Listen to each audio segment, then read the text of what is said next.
Hello guys, good morning muna rito at good evening dyan! At ito, pag-usapan natin aba. Ito sabi nito ni Madam 10K, no? Sabi niya rito, I'll offer you a solution, Senator Win. Mag-meeting tayo. Wow, may offer pa si Madam 10K Ang lupit naman nito baguhin na kaya pa natin pangalan ni Madam 10K. From now on, mas bagay siguro kung tawagin natin siyang si Auntie Petra. Parang mas maganda, no? Kasi binibira natin nila dati si Auntie Claire, pero kay Auntie Claire bumagay. So ngayon, ito, tawagin na lang natin si Madam 10K na Auntie Petra. Okay, si Auntie Petra ha. Sige, simula ngayon, Auntie Petra na ang tawag ko sa'yo. Okay, itong si Auntie Petra, may offer, nag-aalok na mag-usap daw sila ni Senator Win para daw masolve ang problema sa Senate presidency. Senator Sherwin, huwag kang magpapagoyo rito ha. Alam mo naman, may history na ito. Diba? Ganyan-ganyan ang ginawa niya. History repeat itself. Ganyan-ganyan ang ginawa niya noon kay Congressman Lord Alan Velasco ng Marinduque about sa kanilang term sharing. Sabi niya, sige, mag-term sharing na lang tayo. Ako muna bago ikaw. Tapos, nung araw na palitan na, ang ginawa niya, hindi siya bumaba. Ang ginawa niya, pinadlak ang Kongreso. O di ba ga? Tinira pa nga, ninakaw pa nga nito yung yung tawag doon?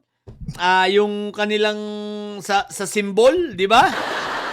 Tinira nito, pero syempre napigilan lang ito. Wala lang siyang nagawa dahil pinagsabihan na siya ng kanyang amo. Pinagsabihan siya ni Fentaboy. Maalala ko isipin mo sinagsalita si Fentaboy, sunod-sunuran siya. Teka lang, sabi nyo, masamang nakikialam ang presidente, bakit dun si Fentaboy nakikialam? Di ba? Sa term sharing nyo, nakialam. Tapos, nung ikaw ayaw mong bumaba dahil buaya ka nga, di ba? Nakialam din. At nung makialam na si Fentaboy, anong ginawa mo, Auntie Petra? Di ba? Tsaka ka lang bumaba. Tsaka ka lang sumunod. Ngayon, eto. Senator Win Gatchalian Senator Win. Alam ko namang hindi ka magpapabola rito. Pero ina-anticipate ko na ang sasabihin nito sa'yo. Mag-term sharing tayo. Pagkatapos, syempre sa term sharing, ako muna. O diba? Ganun din yan history repeat itself na Sabi niya, ako muna bago ikaw. Total, sasabihin niya, ako naman yung current Senate President talaga So, ako muna tapos tatapusin ko ng ilang buwan lang tapos ikaw naman. Yun, ganun ang sasabihin niya. Naku po, Rudy. Bulahin mo na yung mga kapwa mo didilis pero itong sila Win Gatchalian, itong SB12, Fantastic 12, hindi mo kakayanin. Hindi na yun magpapabola sa'yo dahil sunog ka na. Alam na ang diskarte mo. So, gano'n ang gagawin niyang naratibo. Mambobola, magpapalitan, kumbaga magte-term sharing. Hindi na, wag na. Recognize na si Win, tapos magte-term sharing pa. Wag na, uy! Diba, Senator Sherwin, bakit magte-term sharing kayo? Bakit papayag si Senator Win kung sakali sa gusto mo mangyari? Hindi na.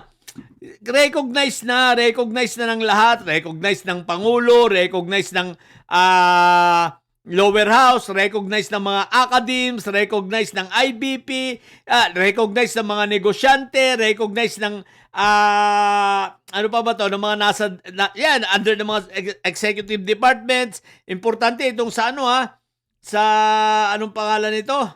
Itong sa mga commission sa mga sweldo. Kalimutan ko. Basta recognize na sila, pati ng DBM, no? Ito pa, ang pinaka-recognize siya, sa kanya sumulat ang DILG kay Senator Win para sa turnover at sa turnover nitong si Carly Diskaya para ilipat sa Bulacan. O, di ba ka? So, ibig sabihin, bakit pa makikipag-usap sa'yo? Unang-una, ang miyembro mo, 10 na lang kayo. Kasama ka na ron, ha? So, ibig sabihin, ikaw na isang may sayad at yung siyam pa na may sayad. So, sasampu na kayo. Tapos, makikipag-usap kayo, huwag ka nang pumasok. Kaya sino ka ba? Hindi ka naman karagdagan, hindi ka rin kawalan. So, sanay na ang taong bayan sa'yo kahit di ka magpapasok, ha? Baliwala na, total, makapal naman ang mukha mo di ba? So, wala na. Bakit makikipag-usap sa'yo? Kaya, Senator, Win Gatchalian, huwag kang papayag, ha? Yung mga style nito, pwede mag-usap siya at sabihin niya, isinusuko ko na. Bumibigay na ako, ganon. Pero pag sinabihan ko, baka pakis nga. Yun lang ang delikado rito Delikado rito kay Auntie Petra. Baka sabihan nito si Win Gatchalian pagkatapos sila mag-meeting Win Gatchalian, ang pogi mo pala. Pakis nga. Di ba? Barbie rin kasi ito Kaya abistado ka na.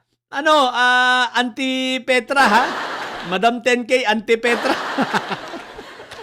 Kala mo magkakaigi ka pa. Wala na, sunog ka na. Hindi magkakaigi ang mga diskarte mo yan. Okay? So yun lang sa mga didili sa tagasunod nito si Auntie Petra ha. Pare-parehas na kayong mga bobo, hinayo pa kayo. Manatili kayong mga bobo at may sayad sapagkat ang may sayad ay laging high blood. Bye!